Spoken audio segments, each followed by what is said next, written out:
لكن واحد تاني يجي يحكي لحبيبته انا نفسي اخذك على مكان فيش فيه حدا، بعيد نروح انا وانت فيه لحالنا، وين المكان هذا؟ لا ولا منك واحد تاني يفوت بقول انا بدي احرق الكون كله عشانك. ماشي يا محطة البنزين انت احرقنا.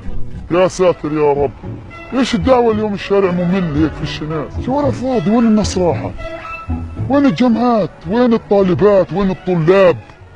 وين حتى دكاترة الجامعات كمان مش جايين غايبين؟ يا ساتر يا رب، يا ساتر يا رب. ايش في؟ شو بتعمل انت؟ لقيتها؟ وين بدي اروح؟ شارع الجامعات ما انت عارف.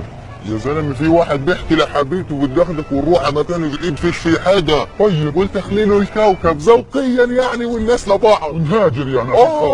بس خد العطل. ايش فيه؟ بقولها بدي احرق الكل لعيونك وانا مش قادر اتشعوط بيني وبينك. لا لو وصلت لقد الحريق نار، خدوني معكم حريقة.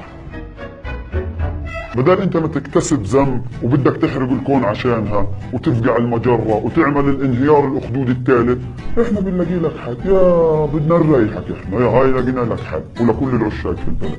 يا استاذ يا استاذة، الناس الحبيبة اللي بيحكي لحبيبته انا نفسي اخذك على مكان فيش فيه حدا، انا نفسي اخذك على دنيا غير الدنيا، اللي مش عاجبه كوكب الارض ومش ماخذ راحته فيه عشان يحب، كوكب المريخ ينتظرك في رحلة روميو وجولييت. اخر شخصين يا معلم يطلع على المريخ يحب هو وحبيبته، لفلف في المريخ فيش ناس فيش حدا، انا اللي معاكو بس وانا بستر عليكو. يلا مين طالع؟